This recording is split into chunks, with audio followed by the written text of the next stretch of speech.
Hey guys, tonight we're stepping onto a dimly lit platform, the kind where the fluorescent lights flicker just enough to feel broken, and the wind carries something more than just the night chill. You look around. The station is empty, silent, except for the distant rumble of a train that never seems to arrive. It's the kind of place that feels paused, as if the world forgot to finish rendering it. And that's when you hear it. Not a voice, not a footstep, but something. Dragging. Metallic, scraping, fast. This is the story of Teke Teke, a ghost in halves, a warning in whispers, and a legend that's been chasing its listeners for decades. If you ever hear her name, repeated like a heartbeat, Teke, Teke, don't run, you probably wouldn't make it out of this one. So, before you get comfortable, take a moment to like the video and subscribe, but only if you genuinely enjoy what I do here. And let me know in the comments where you're tuning in from and what time it is for you. I love seeing which corners of the world are listening to these strange tales together. Now, dim the lights, maybe turn on a fan for that soft background hum, and let's ease into tonight's journey together.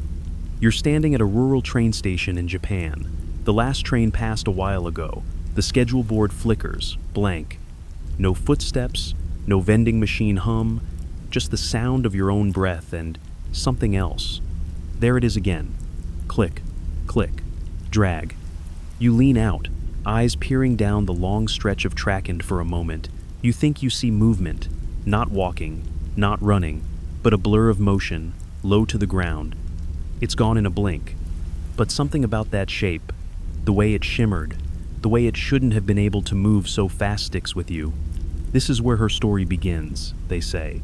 An unnamed girl, a train, and a moment that should have been the end but wasn't. In one version, she slipped. In another, she jumped. And in the darkest versions, she was pushed. The only thing that doesn't change is what happened after. She was cut in half. Not just injured, not scraped, not bruised. Severed, waist up from waist down. And while the living body perished, the legend claims the rage did not. The story varies. Some say her name was Sato, others say Reiko. Most don't name her at all because to name her is to invite her. Instead, they speak of her like a storm, sudden, violent, inevitable. A creature with long black hair dragging behind her like seaweed, a ruined school uniform, and dark, angry eyes that never blink. In the sound, that's what everyone agrees on. Teke teke tek. The sound of her elbows hitting the pavement as she moves faster than anyone should. They say, if you hear it once, you might be safe. But if you hear it twice, you've already been seen. The first modern Teke Teke sightings began in the 1960s. Students in Hokkaido whispered of a girl-shaped figure seen near train crossings, of people found in pieces, of blurred shapes on security cameras, of classmates who laughed at the stories only to vanish on their walk home. The tale spread like wildfire, carried on schoolyard dares and late-night phone calls. And like all good urban legends, it adapted.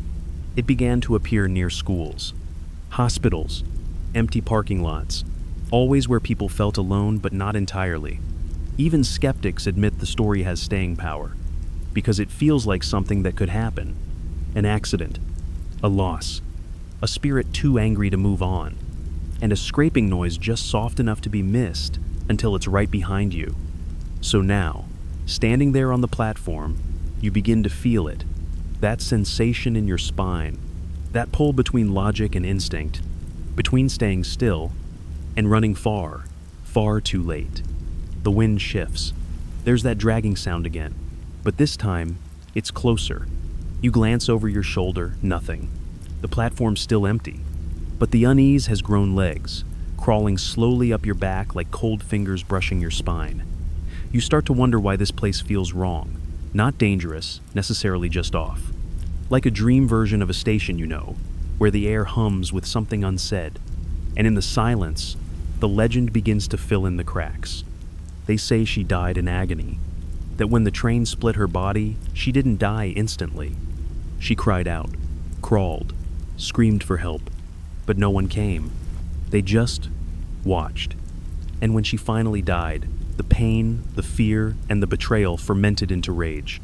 the kind of rage that doesn't rot. It evolves.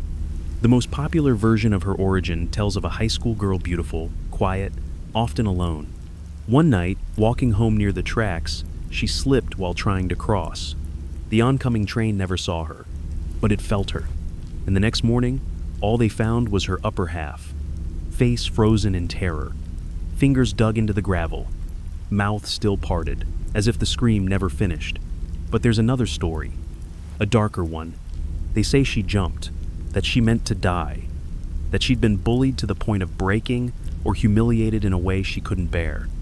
They say her spirit returned not because of how she died, but because of why she did.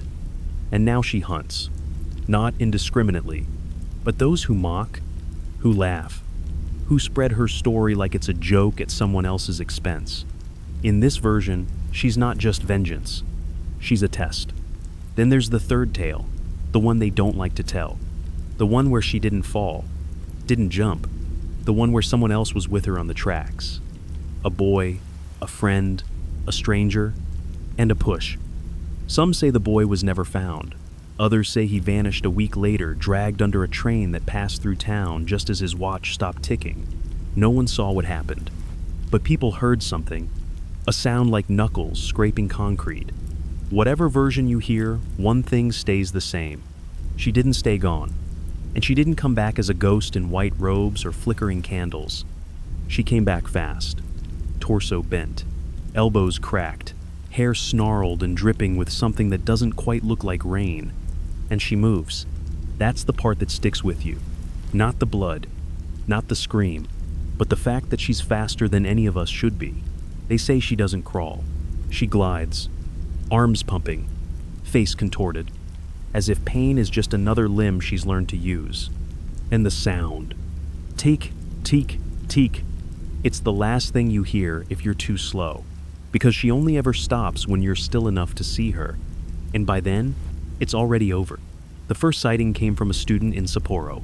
He walked home alone from cram school, earbuds in, backpack heavy. He saw something blur across the far side of the street, thought it was a large animal at first, something low to the ground. Then he heard it. Teke, teke. He ran, made it inside, locked the door.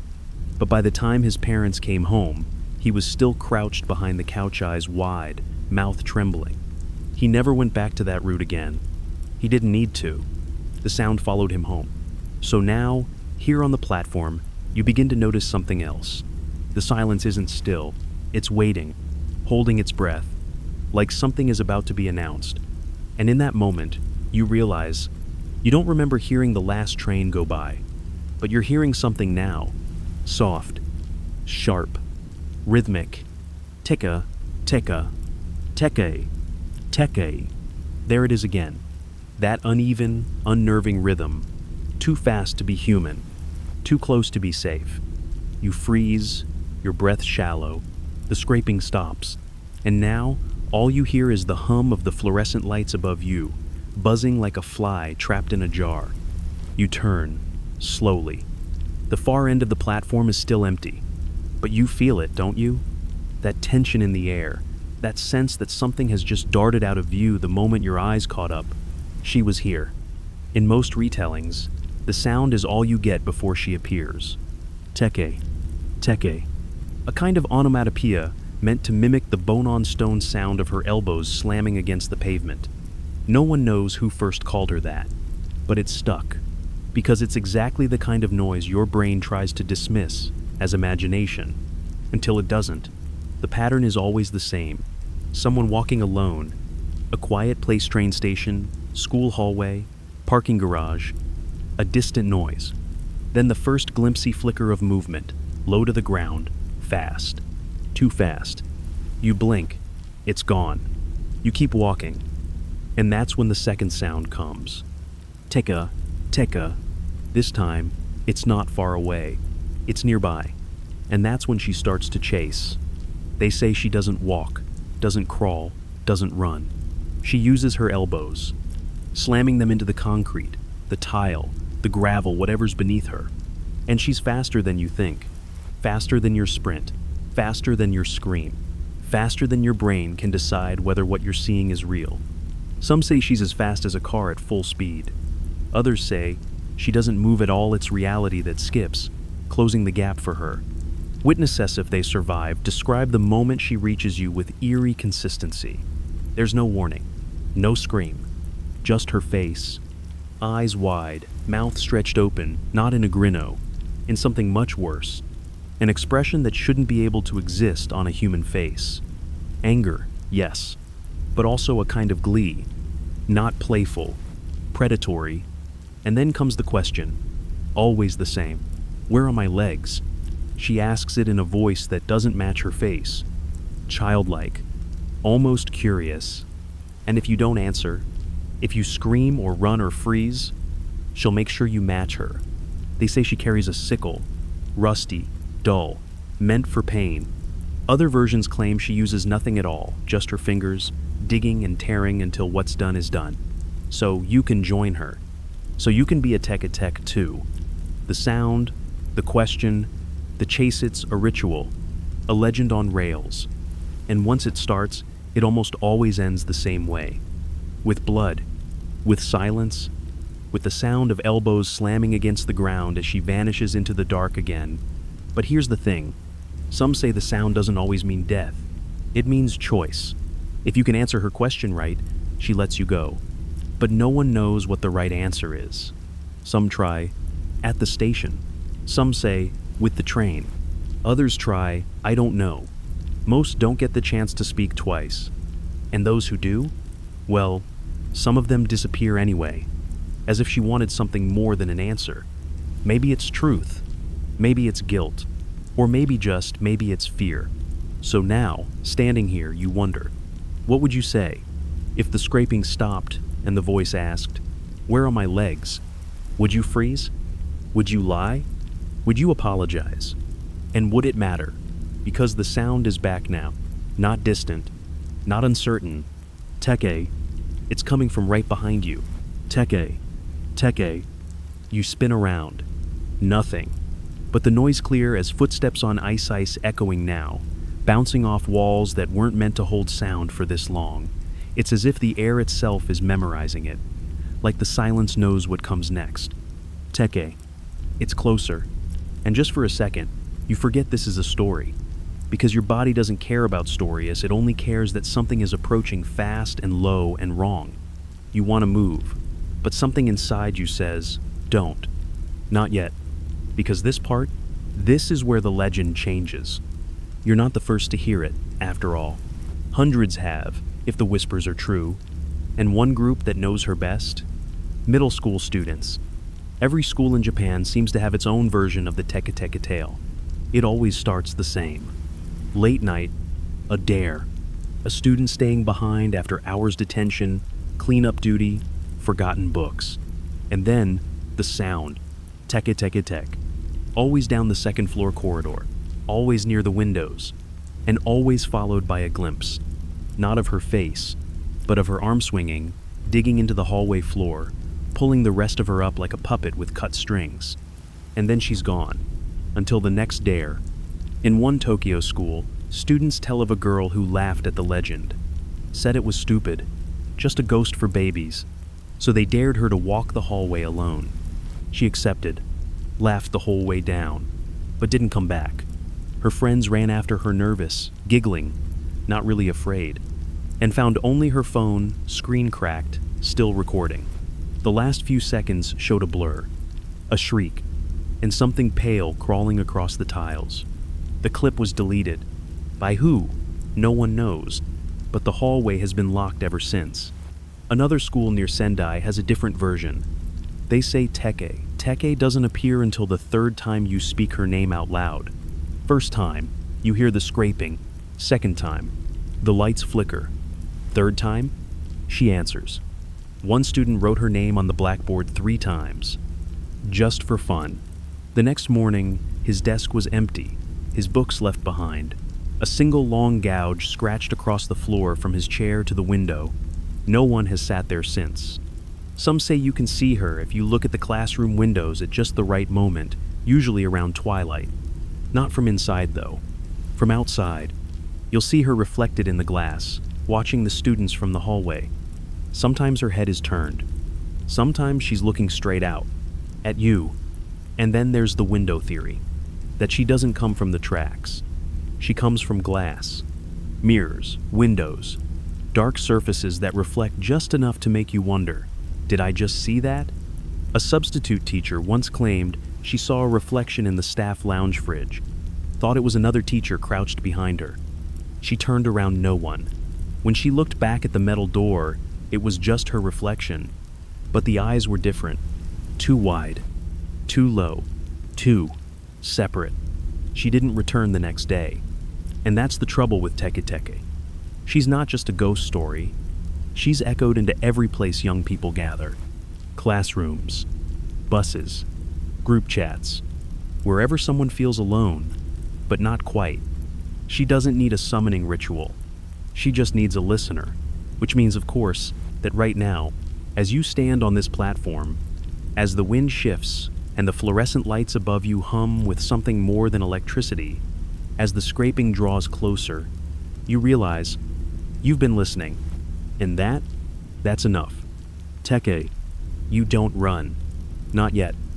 Your legs are tense, every muscle coiled like a spring, but something tells you to stay still, to listen, because somewhere in the darkness, just beyond that empty stretch of platform, is her, the one they call Teke Teke. And now, she's choosing whether you live or disappear. There's a version of the story told in fragments and internet posts about a boy who did survive. They say he was walking home late from a cram school session in Nagoya. Streetlights flickered overhead, his phone was dead, and he started to hear it. Teke, Teke. He turned, caught just the briefest shape, something dragging, low to the sidewalk. He did what most don't. He didn't run. Instead, he darted into a nearby restaurant, slammed the door, and locked himself in the bathroom. And then, he waited. 10 minutes. 30. An hour. He never spoke again. Wouldn't even describe what he saw through the slats of the bathroom door. But his fingernails were bent back as if he'd clawed the walls the whole time. Some say you can survive Teke Teke boot only if you don't look. That she exists in the periphery, like a shadow that loses form the moment it enters the light. Others say you must look, or else she gets behind you. There's no official rule, and maybe that's the point. She's not a spirit you beat. She's one you hope forgets you. This brings us to the bathroom theory. It's a curious little detail repeated in enough local versions that it feels more than coincidence. In many sightings, the victim escapes temporarily by locking themselves inside a bathroom stall. Sometimes it's a school bathroom, other times a subway terminal. One case describes a highway rest stop at midnight. In each, the victim hears the sound get closer and then stop, right outside the door. And then they wait. Some say hours pass. Others say only seconds. But the silence always feels like forever. And then it begins again. The scraping, the voice, the question, where are my legs? That's when things go one of three ways. If you answer, and your answer pleases her, she leaves. If you answer wronger, scream, or try to pray, she opens the door. And if you say nothing at all, well, that's the worst of it. Because that's when she waits. Days, weeks, a lifetime maybe. Not outside your door, but inside your thoughts. Waiting for you to let your guard down. Waiting for you to whisper her name again. Teke Teke. Some say the bathroom is symbolic. That it's the last place where we're truly alone. No phone, no friends, no distractions. Just the sound of our breath and our heartbeat and maybe something else. That dragging sound, the low scrape on tile, that unnatural rhythm of elbows against porcelain. It's also the perfect place for stories to grow. In a school, it's where rumors are passed on scraps of paper or giggled behind doors, where dares are made, where names are whispered, where Teke Teke waits, because she's not just a ghost of train tracks and empty roads. She lives in the places students fear most, not because they're dangerous, but because they're unwatched, unseen, just like her. So maybe that boy who locked himself in the bathroom was lucky. Maybe he knew something the rest of us don't. Maybe when the scraping came, he stayed so still she thought he was already gone. Or maybe she just wanted him to carry the legend forward, to keep her alive through silence. To let someone else tell the tale so she wouldn't have to appear again. At least, not yet. You start to feel that same pressure now. Standing on this platform, waiting for something you can't see, but can almost feel. The sound is closer, just a few feet away, and your body has one question echoing through it like a heartbeat. What do I say if she asks me? Because when you hear the voice, it won't come from far away. It'll be right next to your ear. Soft, childlike, curious. Where are my legs? And then it'll be your turn.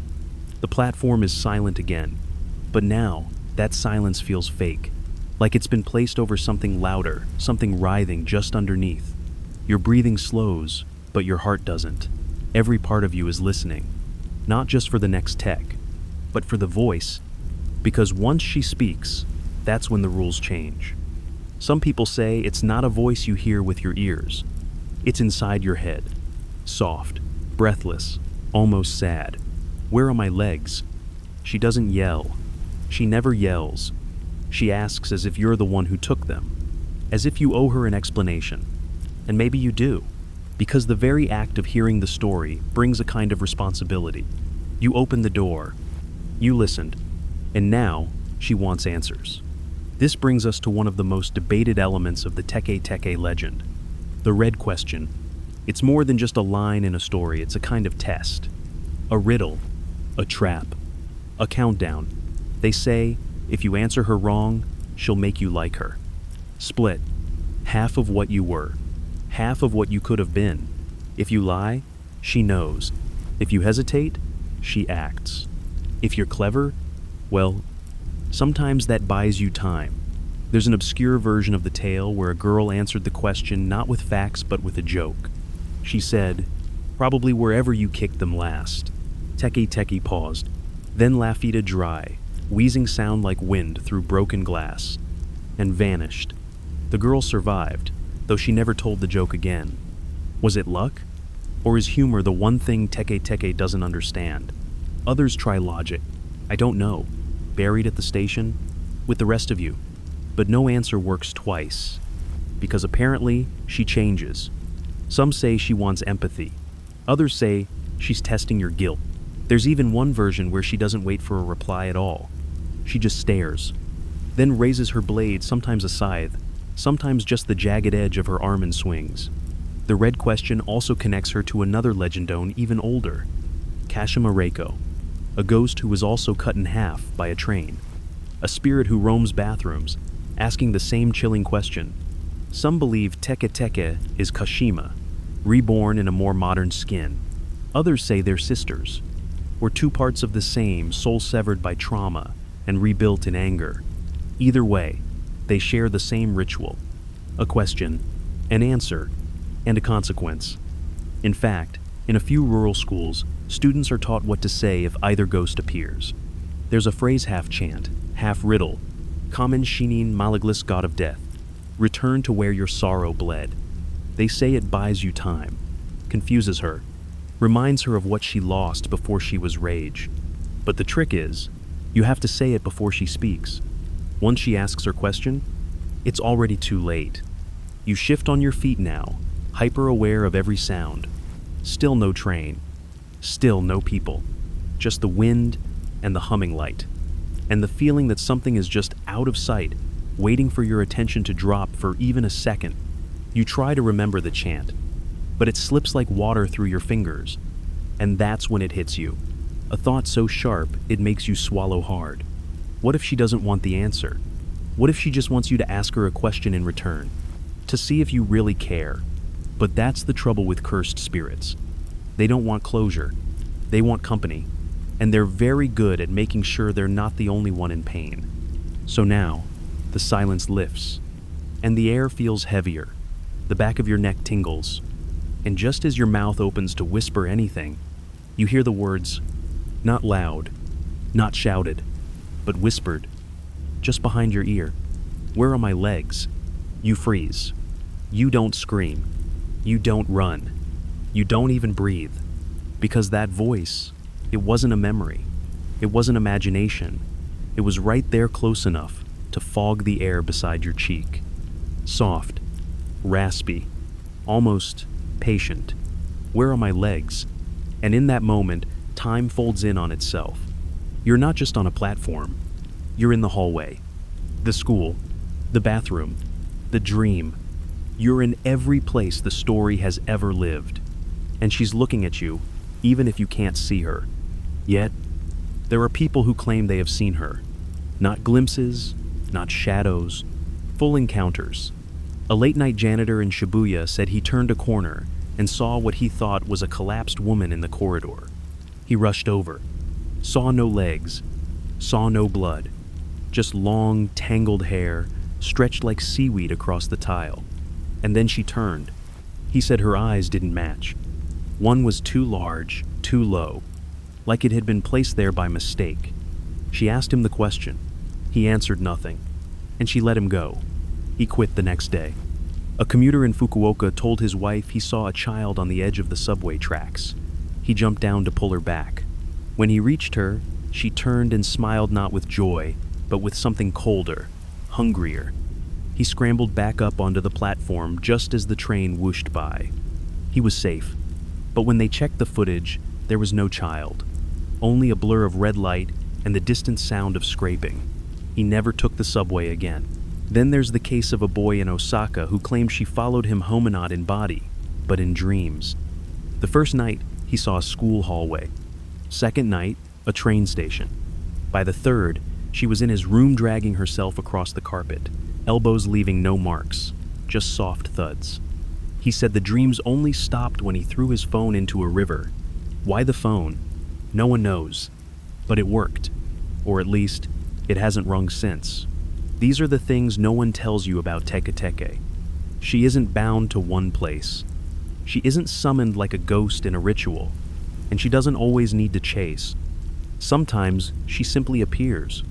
To ask, to stare, to make you feel like you owe her something. And in those moments, she's not angry. She's curious. And that's worse. Because anger you can understand. But curiosity? That means she wants to learn. To see what happens if she waits. If she watches. If she whispers, "Where are my legs?" She says it again. And now you're standing still, fingers curling slightly, mind racing with answers that feel both right and wrong. You want to say, "At the station." But wasn't that the wrong answer in one version? You want to say, "I don't know." But she hates lies, doesn't she? You want to say nothing at all. But silence is an answer too. There's a theory that you can't escape her by answering. You escape by understanding, by making her feel seen. Some try empathy. "I'm sorry. No one should have suffered like you did." Others try honesty. "I'm scared and I don't know." A few have tried asking back, "What do you want me to do?" That one seems to buy time, but it's never guaranteed. Because the rules aren't really rules. They're guesses. Tested by those who didn't come back. And now, it's your turn. You feel the air thicken. You feel the eyes too close, too low. You feel your breath catch. And whatever answer you give next may decide what happens after the lights flicker. So, what do you say? "Where are my legs?" Your lips part. The words don't come right away.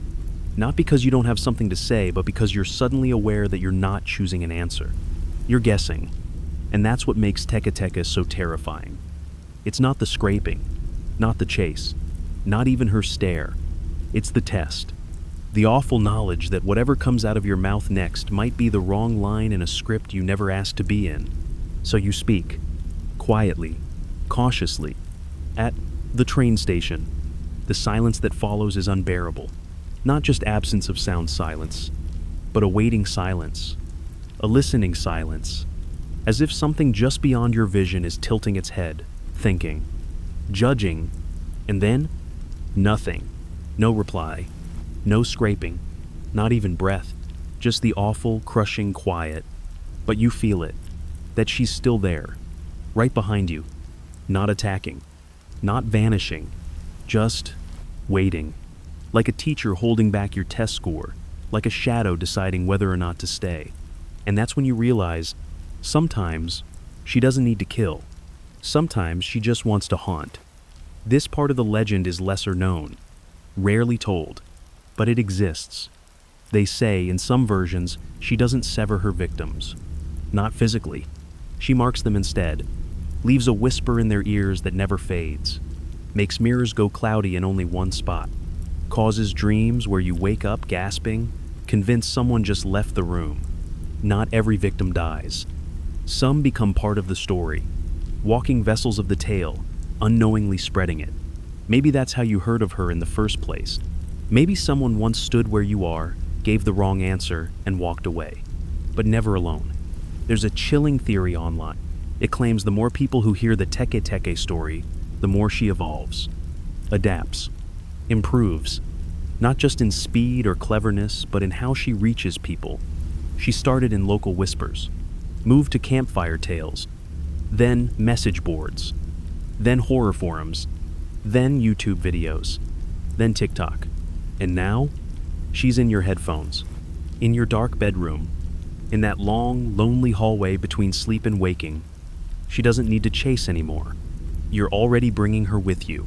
A Reddit thread once detailed a variation of the legend from a rural prefecture in Kyushu. In this version, she didn't appear on the tracks or in schools. She appeared in video calls, always low in the frame, always crawling closer every time the camera glitched. One user said she appeared behind him during a class Zoom call. Just for a second, everyone laughed, until the screen froze, and the sound that cut through the speakers wasn't static, it was scraping, and then, black. He didn't return to class the next day. His profile remains online. Username grayed out. So perhaps that's the curse now. You hear the story. You think about it. You repeat it. And the next time you're walking alone, or scrolling too late, or staring at your reflection a moment too long, that's when she returns. Not because you deserved it, but because you remembered her. And remembering, that's how spirits stay alive. Back on the platform, the silence is thinning. You can feel something shift, like a verdict has been reached. You still don't turn around, but your ears strain for a sign.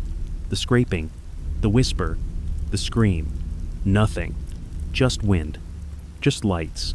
Just you. Maybe she's gone. Maybe you passed the test. Or maybe, just maybe, she's still there. Smiling. Crouching. Waiting. And you'll only know when you next see your reflection, and it's missing its bottom half. You exhale, a shaky, tentative breath, as if the air itself might judge you for making noise too soon. But the sound never returns. The scraping is gone. The voice is gone. The presence is, well, you think it's gone. And yet, somehow, that's worse. Because when a threat disappears without a trace, your brain doesn't mark it as escaped. It marks it as pending.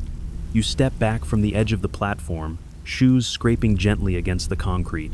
The sound is soft. Not tech. Not yet. But you still flinch. Because now that you've heard her, now that you've spoken to her, you know something you can't unknow. She doesn't always take. Sometimes, she just tags. And if the legends are true, the ones she spares become the ones who carry her forward. The ones who tell her story. The ones who dream about elbows smacking tile. There's an old urban legend variant told in Hiroshima. In it, the survivor of a Teke Teke encounter was an art student who stopped drawing after the meeting. They said she became obsessed with mirrors. Wouldn't look into them, but wouldn't let them be covered either. Every time she passed a reflective surface, she'd mutter something under her breath. She's waiting. And in the weeks that followed, her friends began to report dreams. Of school hallways, of dragging sounds, of distant, wet laughter. When asked where she saw Teke Teke the last time, the student only said, "Not in front of me." Not all versions end in death. Some end in obsession. You start checking dark corners too often. You hear taps in the walls and chalk it up to pipes. You see movement in the hallway mirror and blame your peripheral vision. But deep down, you know, she doesn't leave. She just hides better the second time. Let's shift the lens a little. There's a version of the legend circulating in South Korea place, where folklore shares DNA with Japan's in fascinating ways. There, the figure is known not as Teke Teke, but as the half-girl. No elbows scraping, just the unmistakable sound of fingernails tapping.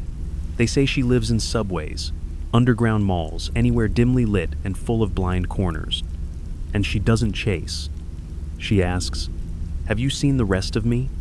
The rule is the same answer wrong, and she'll take what she's missing from you. But in this version, her movement isn't physical. It's mental. She lingers in thoughts, builds patterns in your dreams, and over time, you start to forget what your own voice sounds like, because hers is always louder. These variations raise an important question. What is Teke Teke? A ghost? A curse? A fragment of trauma that's found too many listeners? Maybe all of the above. Or maybe she's what happens when fear gets passed down so many times that it begins to sharpen itself. Like a story with muscle memory. Like grief that's been exercised. And you're part of it now. Because once you've heard her story, really heard it, it sticks. Not in your brain, in your gut. It replays in odd moments. Right before sleep, while brushing your teeth, while riding a late train and catching a blur of motion on the other platform. She doesn't need to do anything after that. You do the rest. Back at the platform, your phone buzzes. You didn't even notice you had it in your hand. The screen lights up. No service. No time display. Just a faint red smear across the top corner of the glass. You wipe it. It doesn't come off. You turn the phone off. Then on again. Now it's gone. Was it just a glitch? Or something else? A noise catches your attention. Not Teke this time. Just the far-off whine of an approaching train. It's finally coming. You sigh with relief. But as it nears, you squint at its reflection in the glass barrier beside you. There's something wrong with it. Not the train. The reflection. In it, you're standing still. But the ground next to your mirrored feet? It's dragging. Just a little. Like something's crawling, but only in the glass. Your reflection shifts again. Just for a blink. In the glass beside you, you're standing still frozen, but the space next to your legs moves. A slither, a drag. That same scraping motion you thought was over. And then stillness. The train screeches to a halt. Its headlights blast across the platform, flooding every shadow. You snap your head to the side, just to be sure. Nothing. The air is still, except for the slow hiss of the train doors opening. But when you glance back at the reflection one more time, it's normal again. Just you. Just you. And the feeling that something just barely had time to slip out of view? That's the thing with mirrors. They don't always lie. Sometimes they just delay the truth. Let's pause for a moment. Because this moment between fear and denial is exactly how the Teke Teke legend survives. It doesn't grab you all at once. It grows. In moments like these, moments when you know you're alone, but something makes you look again anyway. That second glance, that's where she lives. There's a whispery little version of her tale told in a fishing town along the Sea of Japan. There, they say Teke Teke doesn't appear on land. She comes out of the water. She drags herself from the harbor each foggy night, elbows clicking across the concrete like broken crab claws. She's searching for legs that were taken by the waves. And she only visits those who've heard the story, then walked the shore alone afterward. As if her legend is a fishing line, and you're the catch. One fisherman claimed he heard her voice while casting nets at dawn. He turned too quickly and fell, broke his shoulder. But what scared him most wasn't the injury. It was what he saw in the puddle he landed next to, his own reflection. And behind it, a shape, half submerged, staring. She didn't move, but she didn't blink either. And when he scrambled to his feet, dripping with salt and panic, the puddle had already begun to ripple away. No sign of her. But the nets? They came up empty for the next 3 weeks. Back on the platform, you step cautiously onto the train. The inside is brightly lit, uncomfortably so. That sterile, humming light that erases shadows but not unease.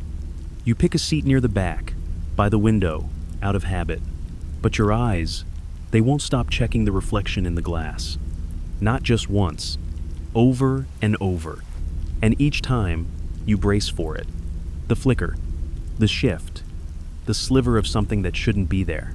So far, nothing, but almost something. Always, almost. There's a strange little variation of the legend that exists only in late-night train culture. It's rarely shared online, usually passed between night workers, insomniacs, or drifters riding the last line home. In it, Teke Teke doesn't chase you on foot. She rides the train. She boards silently, never through the doors. She's just there one moment, elbows folded, face down, long black hair hiding what's left of her. And if you see her, you mustn't react. If you pretend not to notice, she'll eventually vanish between stops. But if you make eye contact, she'll follow you off, and she doesn't take the stairs. One station attendant reported seeing surveillance footage of a man exiting the last train of the night, alone, except for the faintest, blurred silhouette behind him. It wasn't walking, it was dragging. Security reviewed the footage again. The shape was gone, but the man? He never showed up for work again, and his keys were found days later left at the edge of the station's rooftop garden. One half still warm, the other strangely cold.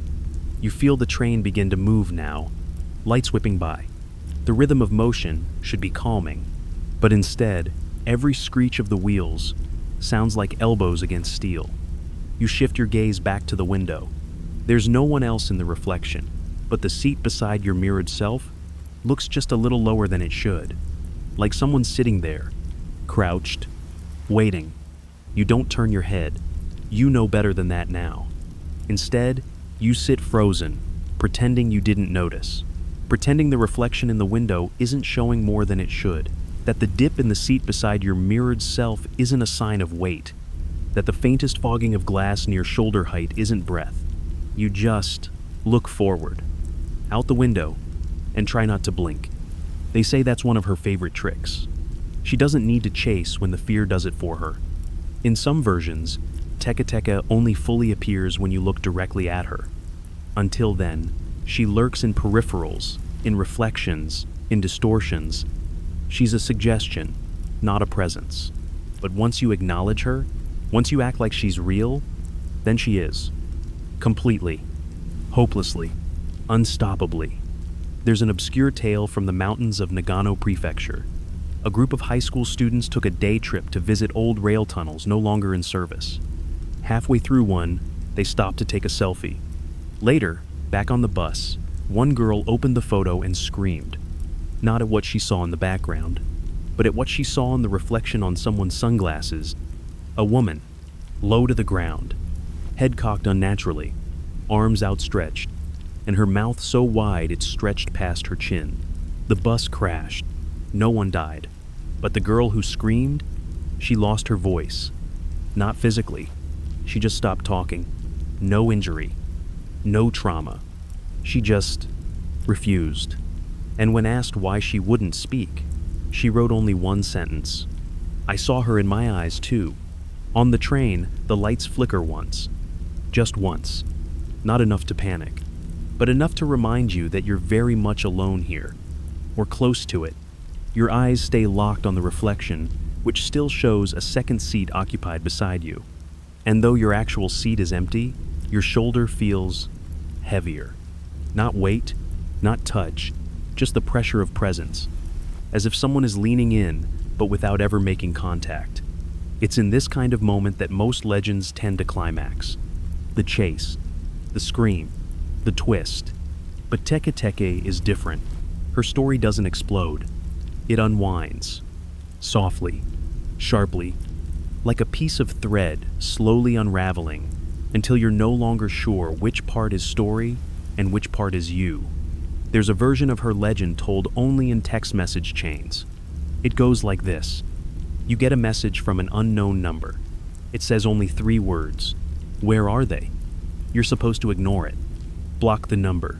Delete the message. But if you respond, even something as harmless as "Who is this?" you've invited her in.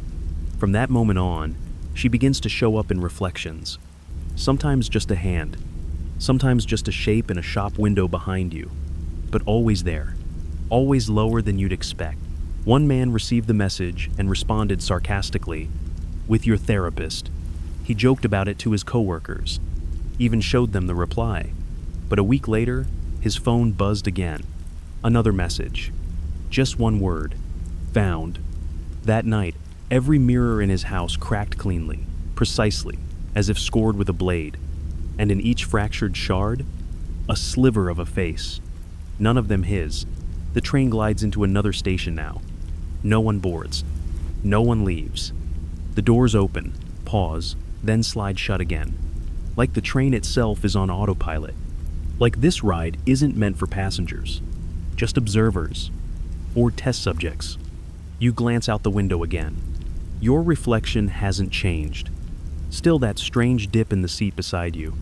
Still that fog on the glass that doesn't match your breath. But now there's something else. A faint imprint on your mirrored shoulder, as if a hand had rested there. 5 thin digits. Smudged. Faded. Still cold. You blink. It's gone. But the message is clear. She's not chasing anymore. She's riding with you. Waiting. Watching. Not with rage. With interest. And that's so much worse. The train continues its slow, humming path into the dark. You've stopped checking the windows now. Stopped pretending the reflection is lying. Because deep down, you know it isn't. That empty seat beside you? It's not empty. It's occupied by absence. And there's a difference. One feels safe. The other feels like being stared at by something with no eyes. And no reason to blink. There's a little-known version of the legend whispered in Kyoto. It's not told as a story, exactly more like a warning. If you feel a chill beside you while traveling alone, especially near train tracks, you're supposed to say softly, "You are not forgotten." Just once. No more. Then, close your eyes. Why? Because they say Teke Teke doesn't want revenge in this telling. She wants acknowledgement, recognition, to know her suffering wasn't in vain. But there's a catch. You can only say it if she hasn't spoken first. If she's already asked, "Where are my legs?" it's too late. Then you're on her terms. And her terms, they change. Every telling, every time, every person. That's what makes her more than just a ghost. She's become modular, adaptable, folklorist quiet ones, the kind who dig through message boards instead of library archives believe that's what's kept her alive for decades. Because her core stays the same, half a woman, a scraping sound, a question, but her setting, her method, her voice, those mold to the fears of the time.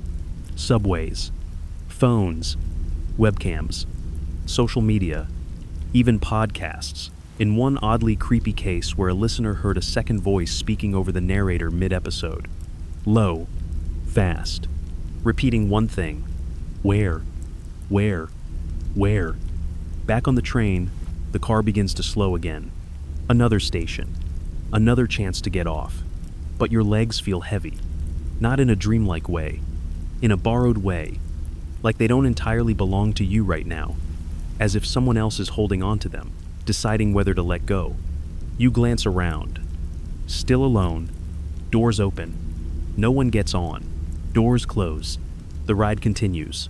A strange, lesser-known offshoot of the legend exists on the island of Hokkaido. There, they don't call her Teke Teke. They call her Aka Nuno, or the Red Cloth.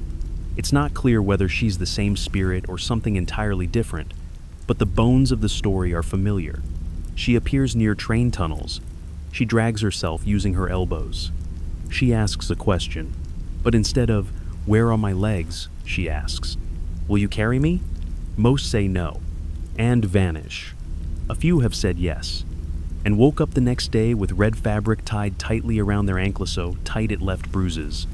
What's worse, in every case, they claim to feel lighter, as if something had been taken, but they didn't know what. Not yet. You start to wonder if all these versions are fragments of one larger story, a single entity, shattered across time and culture. Maybe the trains and school halls and bathroom mirrors are all just different hallways in the same haunted house. And maybe you walk through the door the moment you listen too closely. Your phone buzzes. No caller ID. No ringtone. Just a vibration. Slow and steady. When you lift it, the screen flashes once and goes black. Then a faint red glow blooms in the top left corner. A dot. Then a second. Then a third. Like an ellipsis. Like someone typing a message. You don't wait to read it. You put the phone down. But you know it's not over. Because she's not interested in your phone. She's interested in you. And more importantly, she's interested in what you'll do next. The train lurches forward, not violently, just enough to remind you that you're moving again, even if it feels like you've slipped into a place where time doesn't matter. Outside the window, the world blurs. Tunnels, lights, reflections. But your eyes don't stay there anymore. They drift back to the seat beside you. Still empty, still occupied, both at once, because you're no longer sure that empty means alone. There's an unsettling little offshoot of the Teke Teke legend, told in Kyoto mostly by elderly night shift workers and retired conductors. They speak of the midnight train. Not a specific one, just any train that leaves a station between 12:00 and 12:30 a.m. According to them, if you're alone in the car, and your ride lasts longer than 20 minutes without a single stop, then you're not really on a train. You're in a loop. A ghost track that exists outside the usual schedule. And somewhere between stations, she boards. No footsteps. No sound. Just a moment of noticing that you're not alone. And a voice near your ear, soft as wind through broken glass. Where are my legs? One janitor claimed he entered a train after it parked for the night and found wet streaks across the floor, like someone had crawled the length of the car. But the streaks weren't water. They were too thick. Too dark. He followed them to the last seat in the last row, and there, scratched into the metal seat back, were 3 letters in ragged handwriting: TTK. He refused to clean night trains after that. In this version, they say she doesn't hurt you right away. She waits, watches, and when she finally chooses you, she doesn't strike in the train car. She waits until you get home, until you're brushing your teeth, or checking your phone, or turning off the last light. And then, you hear it, the soft click of something hitting tile, a dragging sound across your floorboards, and sometimes, laughter. Not loud, just disappointed. Another story, this one from a night security guard in Osaka, tells of an empty train that arrived 1 car short. Just gone. No explanation. No damage to the track. Just 1 car that never made it. They checked surveillance. The missing car was last seen slowing down, lagging slightly behind the rest. And inside, a single blurred figure on the far left seat. No face. No legs. No exit. The file was deleted the next day. But the guard, he never rode the train again. Even during the day, you shift your posture slightly in your seat, pretending to stretch, just to feel if the cushion beside you changes. It doesn't, but your arm tingles. The way it does when it's fallen asleep from pressure. You rub it. It doesn't help. In fact, it feels colder now. That's another recurring theme in these stories. The cold. Those who claim she's near often describe a chill not dramatic, not sudden, but insistent, localized, like a cold breath that never leaves.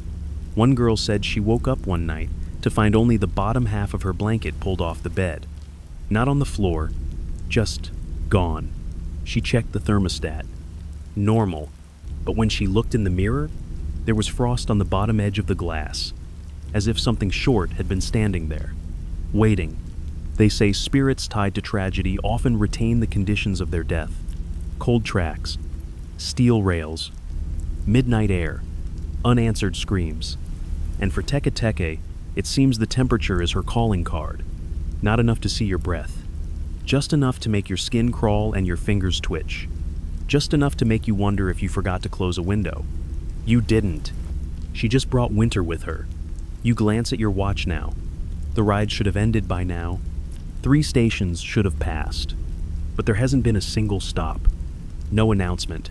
No conductor. Just endless track. And the buzz of overhead lights that flicker slightly longer each time. The reflection in the window, still you. Still alone. Still not alone. You lean back, forcing yourself to exhale. To pretend, even just for a moment, that this is still a normal ride. But behind the glass, something shifts. And this time, it's not subtle. The seat next to your reflection ripples. Like fabric pressing downward. Like weight returning. Like someone has finally decided to sit down properly. And for the first time, you realize you've passed her test. But now, you're traveling with her. The train rattles forward, calm and mechanical. But everything inside you is tight now, like a violin string stretched too far just waiting to snap. You keep your hands in your lap, still as stone. You don't reach for your phone again. You don't check the window. You just listen. Because if she's still here and you know she is, you're certain she wants you to make the first move. A turn of the head, a glance, a whisper, any sign that you're still playing the game. You think of that Kyoto phrase again. You are not forgotten. Maybe that was your one shot. Maybe you missed it. Or maybe that kind of thing only works on paper. In whispered versions of the story where everything ends with a bowed head and a slowly closing door. But not here. Here, you're past ritual. Now, you're in the part of the legend where she watches what kind of person you really are. There's a version of the tale passed around certain Tokyo University forums late-night threads that get deleted fast, but not fast enough.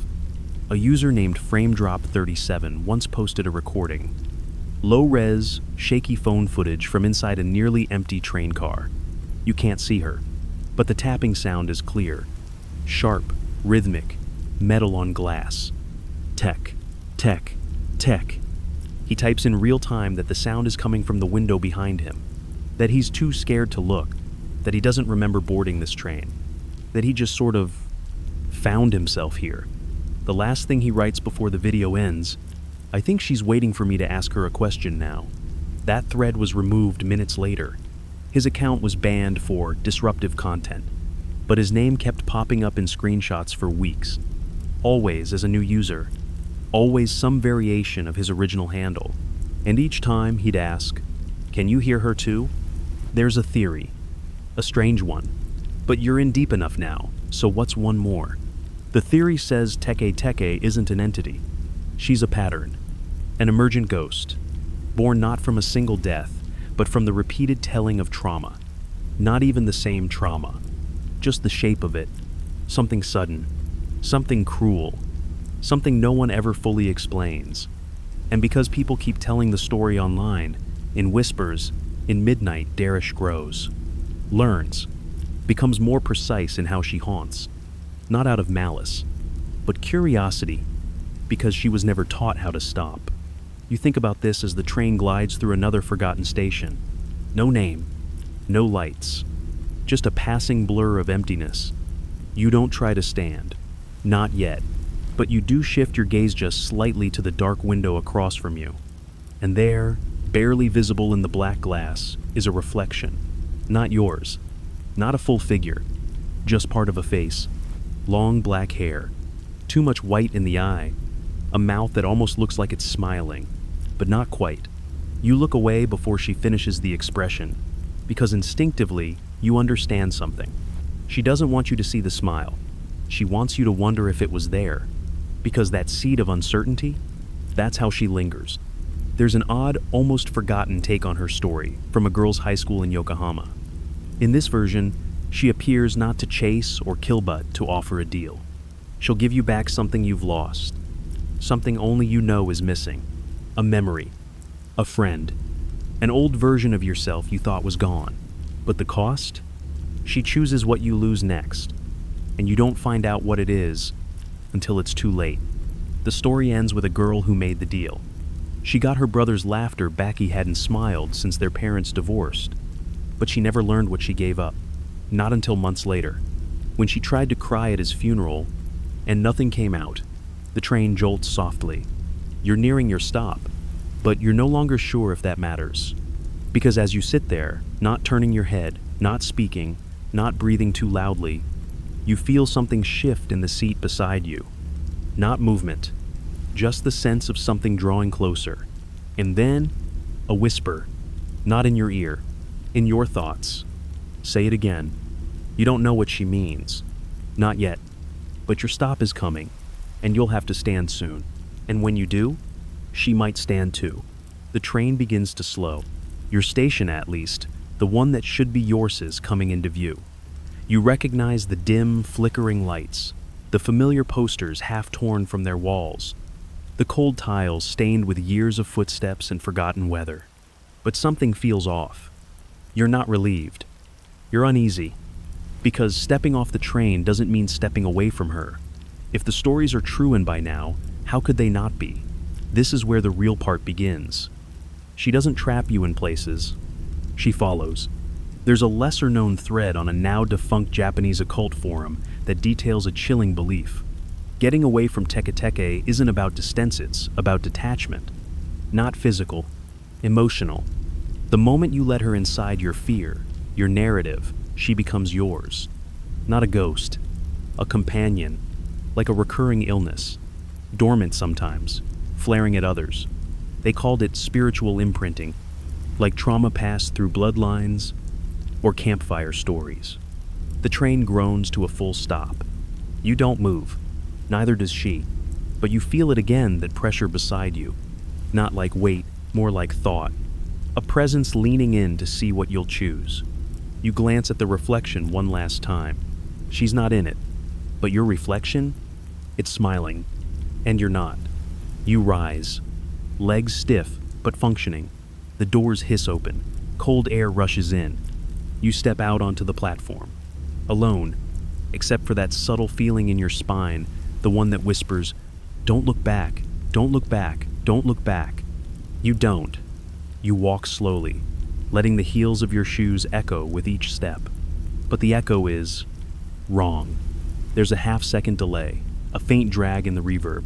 Your footsteps sound fine, but hers? Still there, still behind you. There's a variation of the legend told by night bus drivers in Sapporo. They say sometimes when they check the rearview mirror at stoplights, they see a figure in the back row. Doesn't matter if the bus was empty when they left the station. She appears there still, quiet, just waiting. They're taught to never react. One driver said he nodded once in acknowledgement. Just a small gesture, polite. He never made it to his next shift. His coworkers found his uniform and his locker boots filled with gravel, and one single rail spike laid gently on the folded shirt. You keep walking. The exit is ahead now. The world outside looks normal. Busy, sleepy, unaware of what just rode into it. But the air around you isn't normal. It clings to your skin, like fog made of thought. It's as if someone's following you without walking. Like they're just floating behind your left shoulder, their chin barely above it. Watching your pulse. Another whisper. Say it again. The voice is inside your head now. Not painful, not loud. Just there. A request. Or maybe a test. You're not sure what she means, but your brain fumbles through the stories, looking for the pattern. Then it hits you. That Kyoto phrase. You are not forgotten. Maybe that's it. Maybe that's what she wants. You stop just before the turnstiles. Say it softly. So soft that you're not even sure if it left your lips. You are not forgotten. And the air shifts. It doesn't warm. It doesn't brighten. But it eases. Like someone just stopped leaning on your chest. Or a dream just let go of your arm. It's not over. But it's less. You step through the gate. Outside. Lights. People. Cars humming past with their lives fully intact. You're back in the world. But it's changed. Not visibly. Internally. Like the difference between being awake and being aware. Or between hearing a story and living it. Because that's the final twist no one tells you. Teke Teke doesn't want to haunt you. She wants to recruit you. To carry her story. To keep her name alive. To spread her scraping steps one whisper at a time. And by staying silent, by pretending none of this happened, you're only feeding her need to be known again. Your phone buzzes. A new text. Unknown number. No message. Just a photo. It's of a mirror. Yours. And in the bottom corner of the reflection, just visible, are fingers. Curled. Resting gently on the floor. You don't open the photo again. You saw enough. Those fingers barely visible, pale and splayed, were too long to be yours. Too sharp around the nails. And they weren't reaching out. No. They were waiting. Resting. As if the reflection had caught someone already there. Already at home in the image you assumed was yours alone. You slip your phone into your pocket without powering it down. The cold in your palm lingers a second longer than it should. You don't run. Because that would admit something is wrong. And you know by now that's exactly what she wants. There's a closing ritual whispered through small towns along Japan's western coast. A charm of sorts. one that's never printed or posted. Just said aloud, usually by older siblings or cousins after telling the story for the first time. Don't speak her name when you're home. It's not superstition. It's a rule. The moment you bring her into your safe places, your bedroom, your bathroom mirror, your nightly routine stops being a story you heard and starts being a shadow you own. You get home. Close the door behind you. Lock it. Not out of fear, but ceremony. It's part of the rhythm now. The same way you'd avoid stepping on sidewalk cracks as a kid, or hold your breath past graveyards. The rituals don't work because they're magical. They work because you believe them. The hallway is quiet. Too quiet. Even the refrigerator hum feels distant. The light in the bathroom flickers once when you pass. You keep going. No detours, no reflections, no just to check. You know better now. The moment you start confirming things is the moment you open the door again. There's a peculiar variation of the Teke Teke legend, told only in whispered phone calls between students at all-girls dormitories in Nagoya. It's not a full story, just a rule, followed by a dare. The rule: if you say her name in the mirror after midnight, you must answer her question before she asks it. And the dare? Simple. Try it. But only once. They say the girls who played and got it right were fine. But the ones who hesitated, who didn't know what to answer, they started to stutter in their sleep. Their reflections stopped syncing with their movements. And sometimes, in group photos, you could see the back of someone's head facing the wrong way. You reach your bedroom and flip on the light. Soft yellow glow. Everything looks exactly as you left it. The bed, the desk, the jacket tossed across the chair. The mirror. You forgot about the mirror. It's not huge, just one of those tall, narrow ones bolted to the inside of the closet door. Your eyes dart toward it involuntarily, and for a second, it feels like a mistake. Because there's something wrong with the reflection. Not a shadow, not a figure, just a bend. A slight warping in the glass, low to the ground, like someone leaned against it and pressed too hard. But there are no smudges, and you know you didn't touch it. You stare for a few seconds too long. Then remember the rule. You back away. Turn your back. Pretend you didn't notice. Pretend this room is just your room again. That the train was just a weird dream. That the phone never buzzed. That your shoulder isn't still cold. Because that's the trap. Teke Teke doesn't appear with screams and blood and flying limbs, at least. Not anymore. She's become quieter. Smarter. More interested in the kind of haunting that lasts longer than panic. The kind that lingers in the corners of photos, in a flicker of glass, in the second footstep behind yours. There's a final story, rare, almost lost, told once in a rural town up north during a ghost festival. It's the ending that no one likes to repeat. In it, Teke Teke meets someone who answers her question not with fear, but with another question. Can I help you find them? She doesn't scream. She doesn't chase. She just stares. Then fades. Not gone, just quieter, less hungry.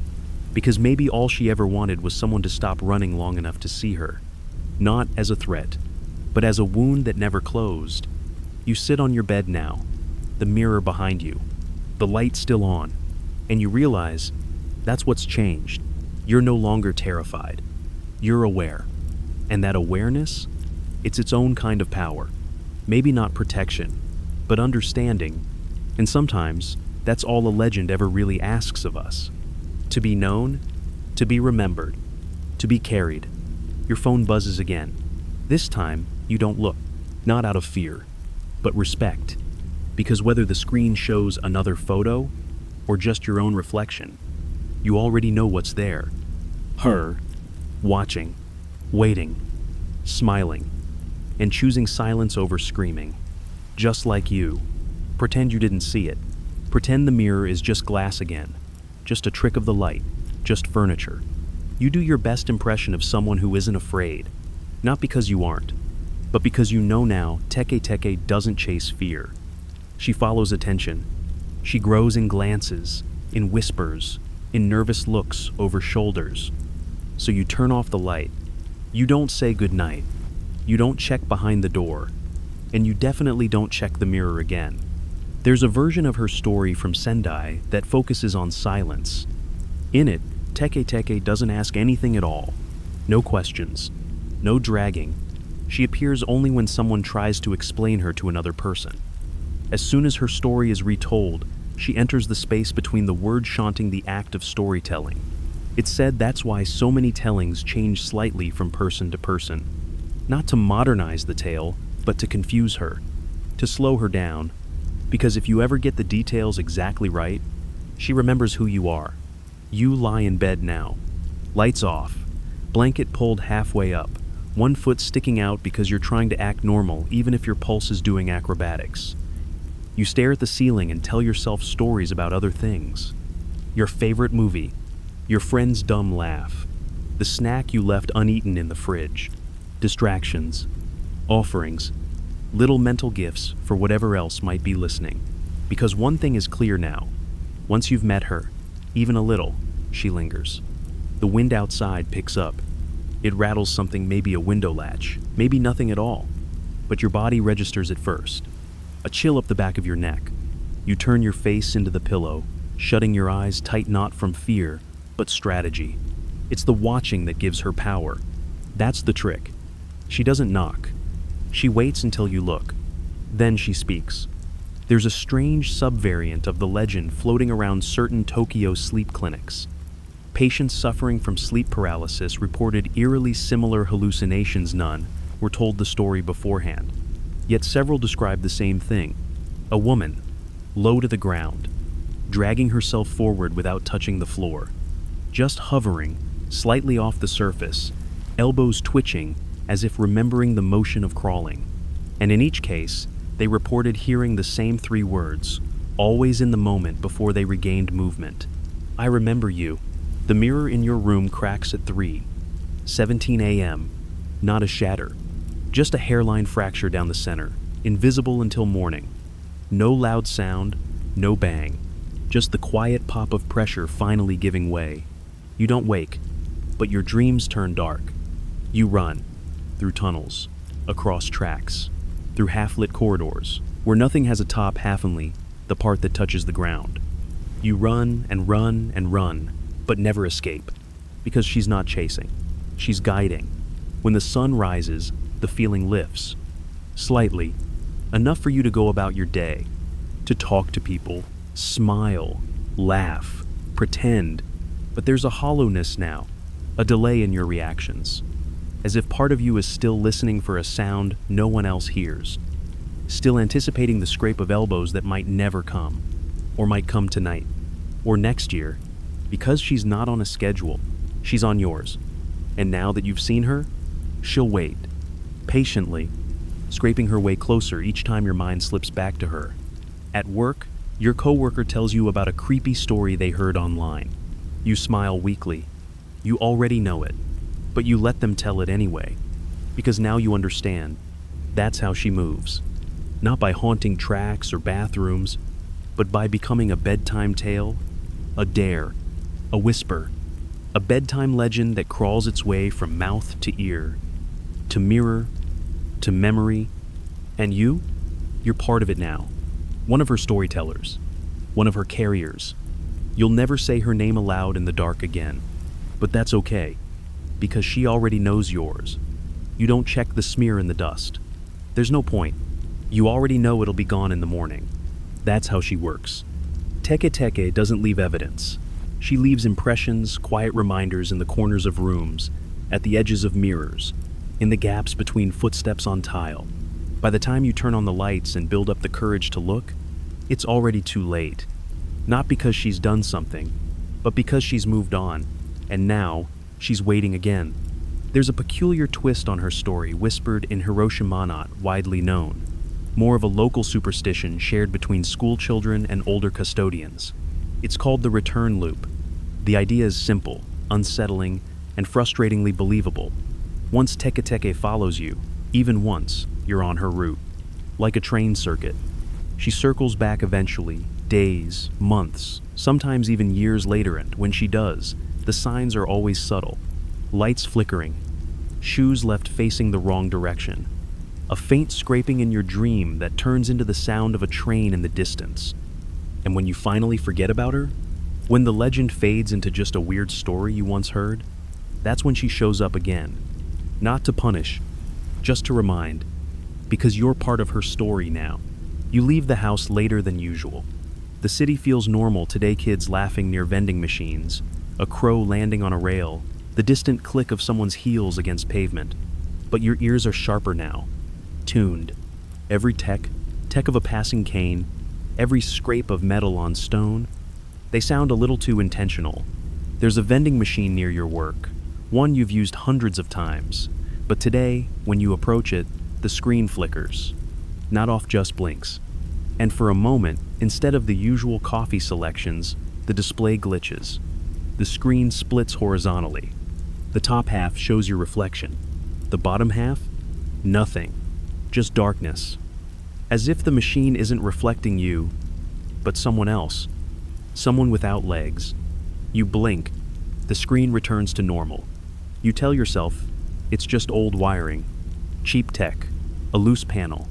These things happen, but you can't shake the image. And all day, it lingers. Not like fear, like a reminder. A quiet whisper that you're still on the loop. By nightfall, you find yourself taking a longer route home. Not consciously, just drifting. You avoid the underpass, the tunnel, the glass building with too many reflective windows. You don't even realize what you're doing until you're halfway through a back street lined with shuttered shops and rusted shutters. That's when you hear it.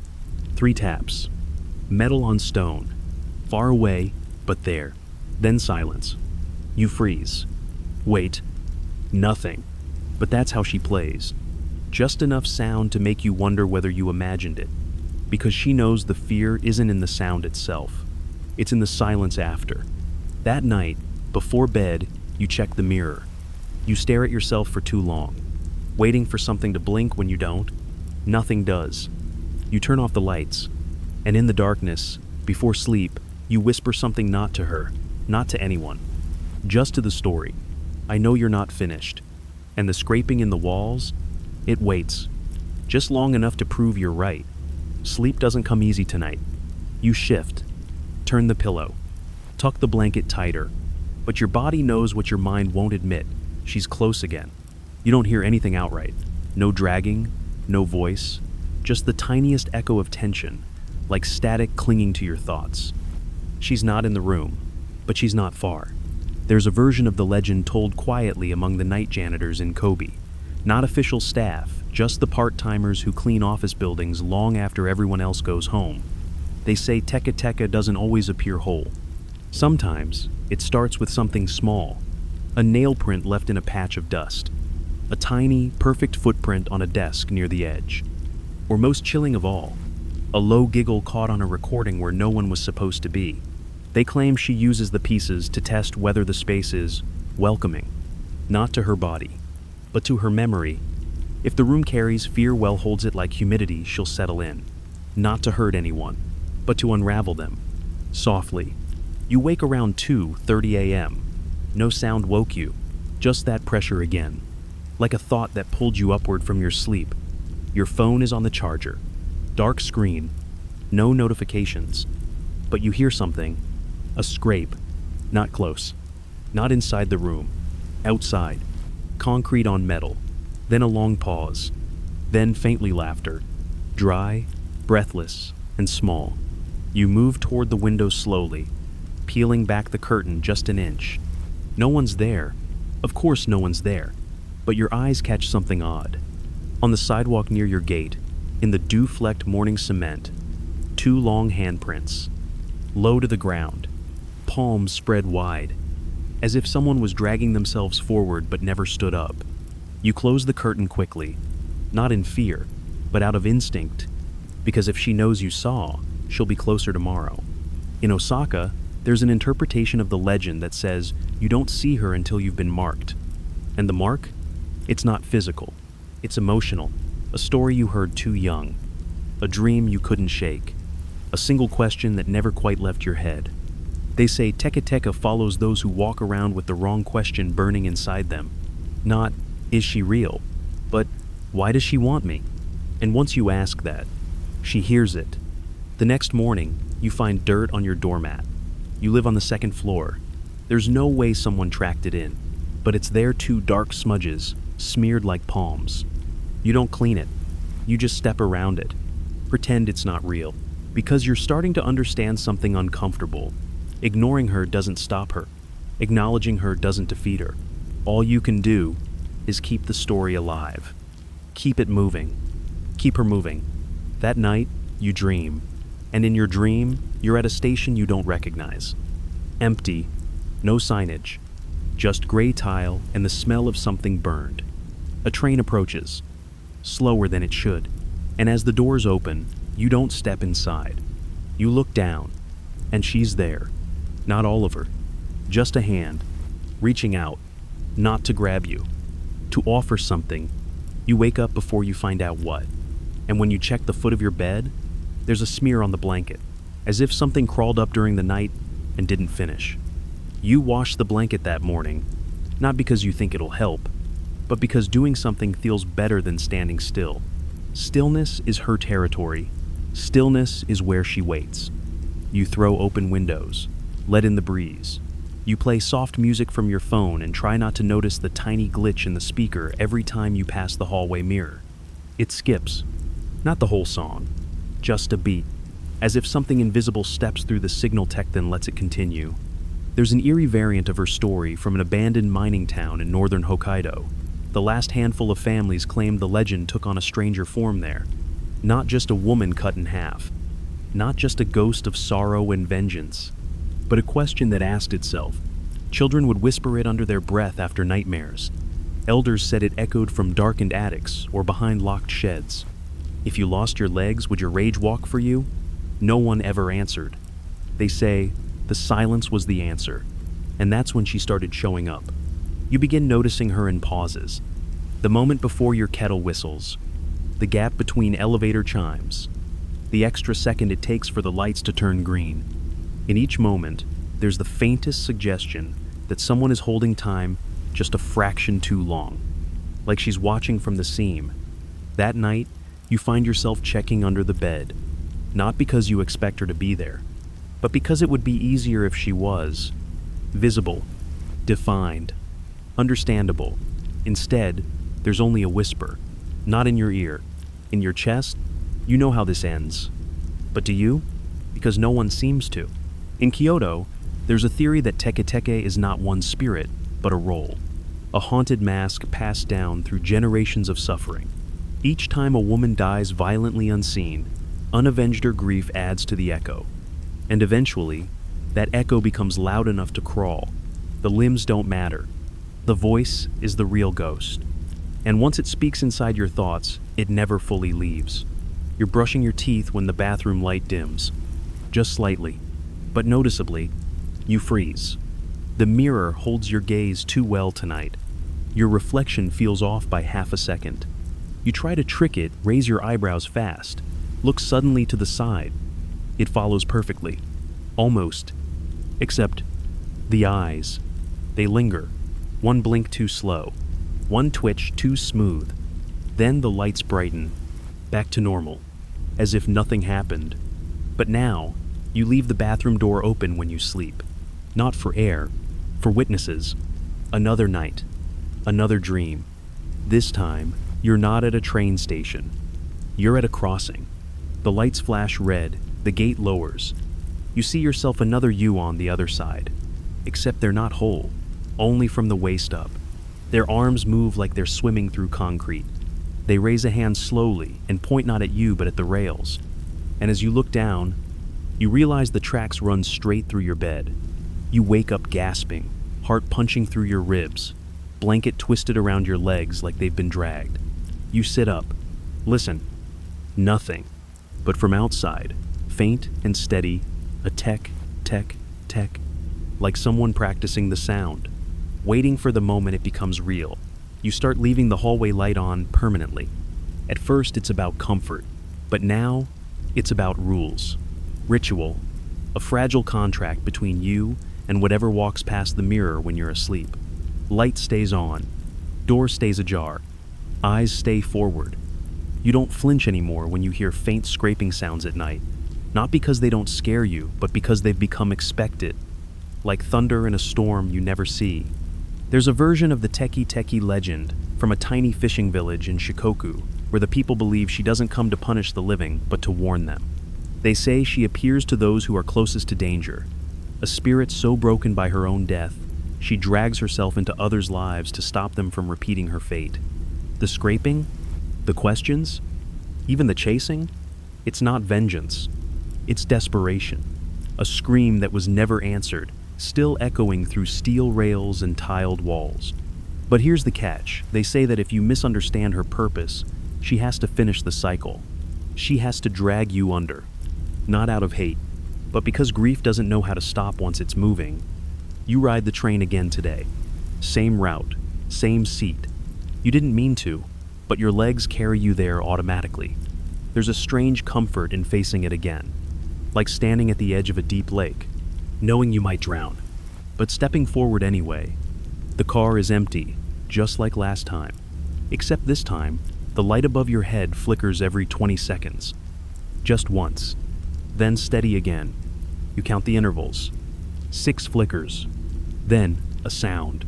Under the seat across from you, a soft scrape, like someone pulling fingernails across rubber flooring. You hold your breath. Then slowly, the scraping stops. A chill rides up your spine, tight and sharp, but nothing appears. No voice, no movement, just the echo of presence. And then, unexpectedly, your stop arrives. You step off, walk home, and for the first time in days, you sleep deeply. Not dreamlessly, but without fear.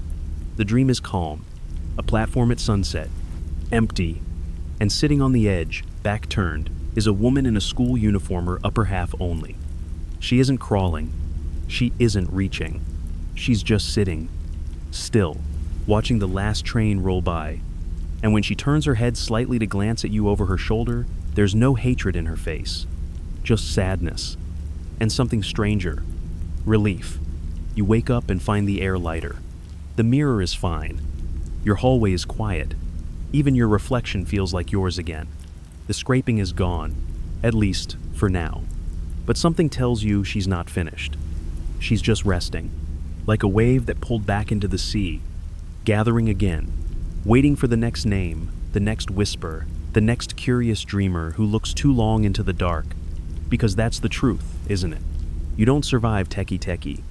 You inherit her story, her presence, her rhythm, and now it's yours to carry. You try not to talk about it anymore, not because you've forgotten, but because the silence feels like safety now. You start treating it like a dream you woke up from, slowly fuzzy around the edges, slipping away as the sun rises. But some dreams don't fade. Some dreams wear grooves into your memory, the way footsteps eventually shape a path into stone.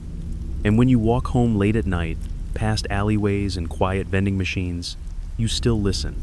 For her, for the scrape, for the pause, for the quiet weight of eyes just out of view. In Nagano, there's a version of the legend where Teke Teke is said to choose her witnesses. She doesn't appear to everyone, only to those who've already lost something, people who carry a hollow space inside them. Grief, guilt, regret. The story goes that she can smell absence, that she follows it, that she seeks it out not because she feeds on it, but because it reminds her of herself. In that version, she isn't a monster. She's a mirror. And maybe that's why she found you. Maybe she heard the ache you never talk about, the way you hesitate before opening old boxes, the way you stare at the phone screen after a call ends, hoping it might ring again. She doesn't answer those thoughts. She just echoes them, until you finally look up and see her. And by then, it's too late. Not because she's going to hurt you, but because now you understand her. You begin noticing small changes again. The lights in your building's stairwell take just a second too long to warm up. There's a new crack in the tile at your front door, thin, jagged, like the path of something dragging itself across porcelain. You tell yourself it's nothing, but you keep your shoes turned away from the door when you sleep. Because in some stories, that's a protection.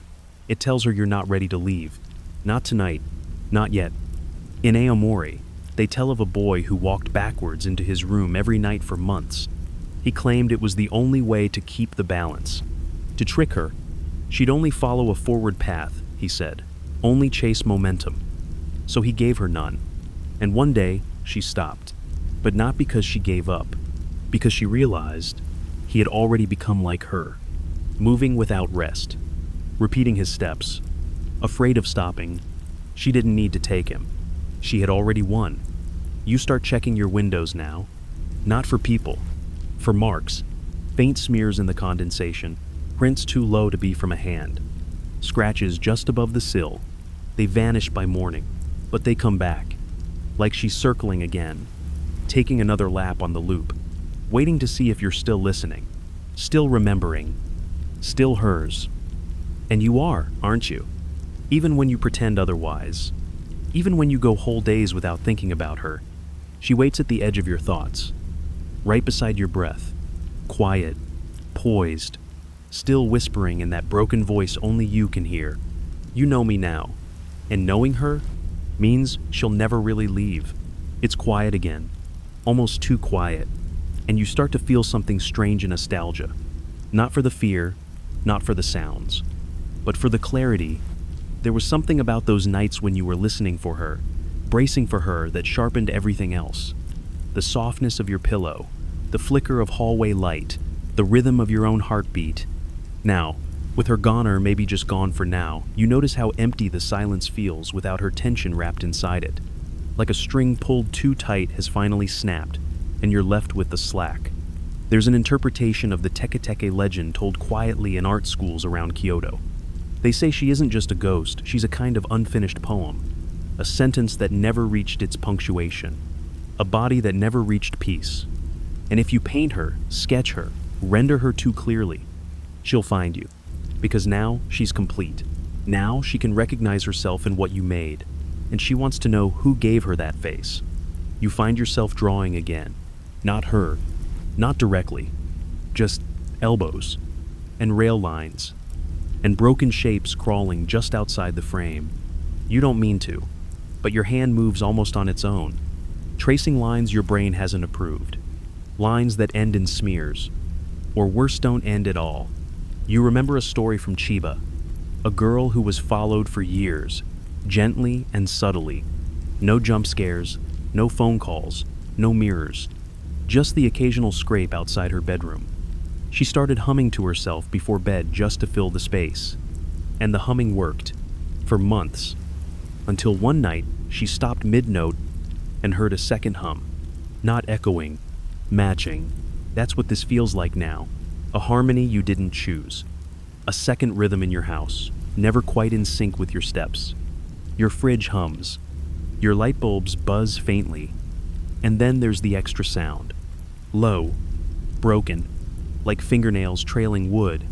You stop trying to fix it, because deep down you understand. She's not broken glass anymore. She's part of the foundation. At work, a coworker tells a scary story over lunch. Something about a headless ghost on a bridge. Everyone laughs, even you.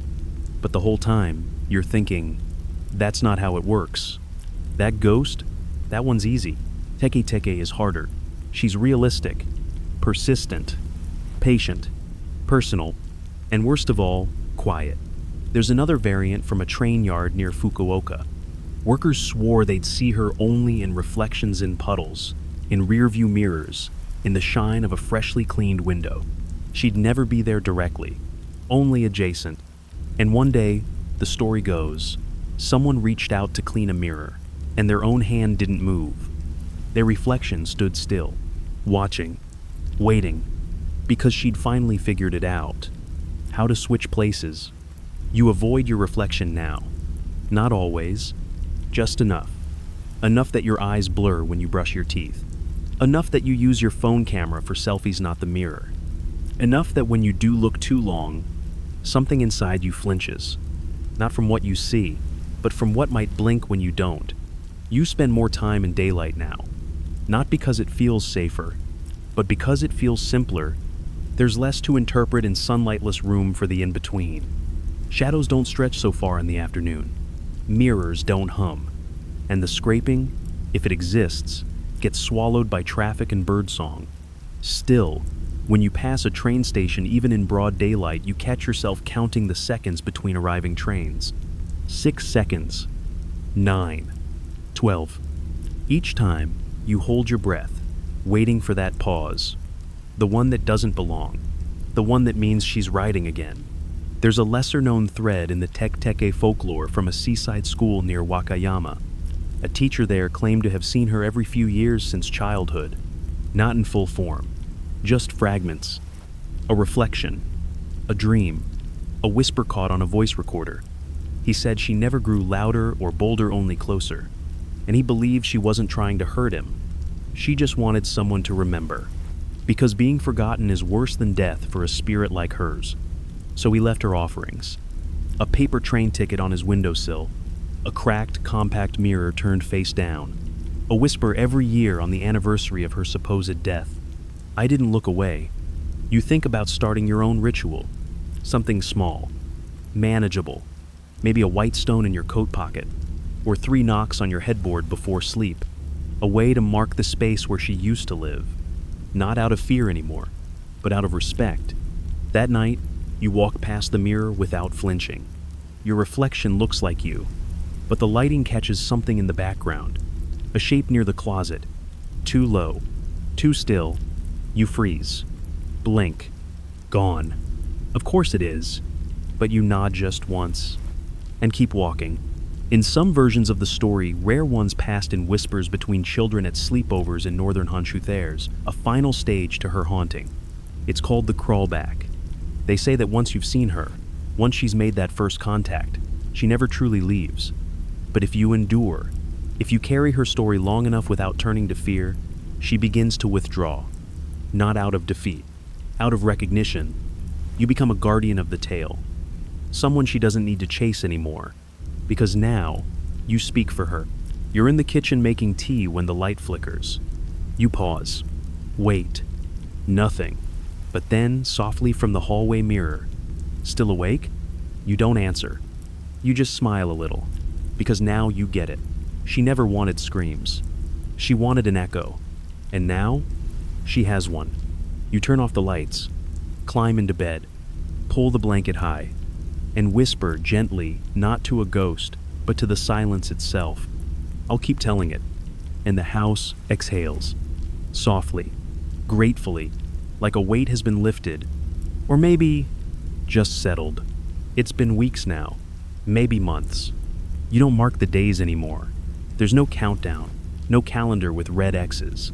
Just the slow erosion of urgency, like waves pulling at a memory etched into sand. She's quieter now. Or maybe you've just gotten used to her weight. Like an old scar you forget to cover. Or a song stuck in your head so long you don't even notice it anymore.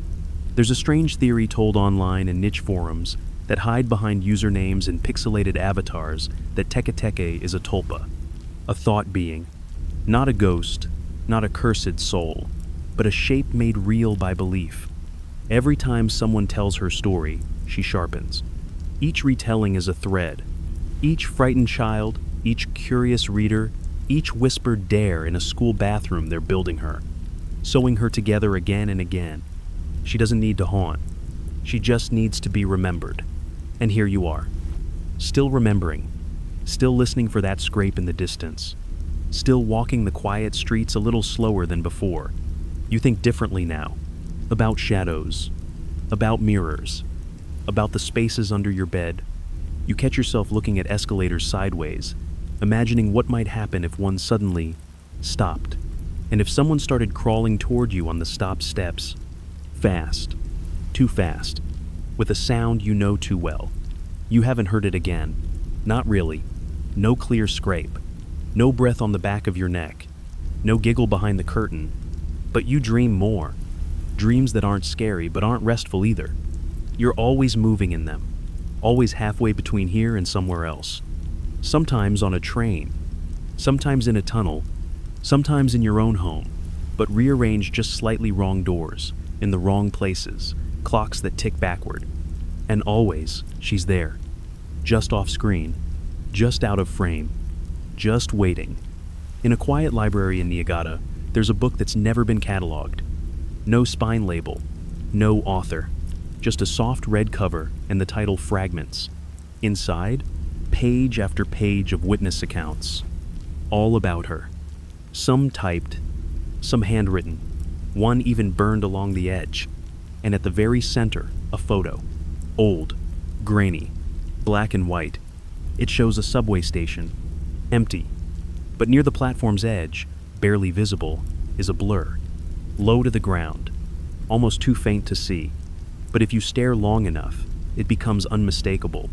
An elbow, a jawline, a long, dark smear. The caption? This was the first time I saw her crawling away. You don't know if the book is real, but the image is. It lives in your mind now, crawling, pausing, waiting. And sometimes, when your dreams are too light and your room too quiet, you think she's back. Not to hurt you, just to check in. Because once you carry her story, you're never quite alone again.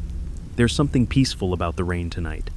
Not a storm, just that soft, steady kind of downpour that makes the world feel smaller, closer.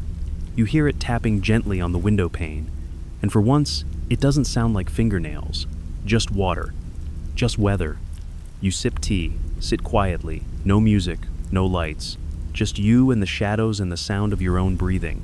And the strange thing is, you feel okay. Not safe, but okay. There's a final version of the story told in whispers around certain mountain towns places where the train tracks end and the roads narrow into forest. They say that if you carry the memory of Teke Teke for long enough, something changes in you. You stop fearing her as a figure and start understanding her as a pattern. She's not just a ghost. She's a rhythm, a question that never got an answer, a grief that split in half and started crawling forward, no matter how slow. And if you listen closely, really closely, you might hear her not behind you, but within.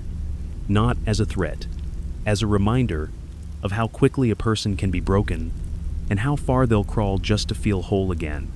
You pass a mirror in the hallway without thinking. Then stop. Go back. Look into it. And for once, your reflection looks tired. Not haunted. Not altered. Just you, carrying everything you've seen, everything you've heard, everything you now know. And for a fleeting moment, you almost expect her to blink back at you. But she doesn't, because she's done testing you. She knows now. You'll carry the story. That's all she ever wanted. They say you're only truly haunted when you fight to forget. But you didn't. You let her in. You sat with her, listened to her crawl, heard her voice, shared your fear. And now you carry her forward, like a secret, like a shadow, like a song that no longer scares you. The scraping hasn't returned, but neither has the silence, because there's something else now, a rhythm that lives in the quiet places, a space beside you that always feels just slightly occupied. You don't mind it anymore. You even leave a corner of the bed unmade, the way someone might for a guest they're not expecting, but wouldn't be surprised to see. You've made peace. With her. With the story. With the knowledge that once you've heard the scrape, it's part of you forever. But instead of crawling away from it, you leaned in. And in that, you found something rare. Not fear, not closure, but connection. You turn out the light, settle beneath the blanket, and just before your eyes close, you whisper into the dark, "I'm still listening." There's no answer, but then again, there doesn't need to be. She already knows. And now, the crawling stops. The echo fades into the hush of distant tracks. The mirrors rest. The shadows breathe softer. Teke Teke has slipped back into the folds of the legend where all good stories go when their chapters close. But you're still here. Awake, but calm, heartbeat steady, the space around you warm and familiar again. That quiet rhythm, the scrape, the breath, the weight of watching ice sit lingers in memory now. Not to frighten, not anymore, but to remind you that you made it. You followed the tracks. You crossed the platform. You stood at the edge and didn't run. And somehow, without even realizing it, you stopped being chased. You became the storyteller. So rest easy now. The night no longer hides her. You've seen her too clearly, heard her voice too many times. And in doing so, you gave her something she's always wanted. A listener who didn't flinch. A whisper returned. a space to exist that isn't just fear. So as the rain hushes against your windows and your breathing slows beneath the covers, know this: she won't bother you tonight. Not out of mercy, out of gratitude. The rhythm is part of you now. The story is safe in your care. And the dark is just dark again. Let your thoughts drift. Let your limbs grow heavy. And if you dream of her tonight, let it be gentle. Let her sit beside you quiet, still, no longer seeking, no longer searching, just resting with you, because the story is over. For now,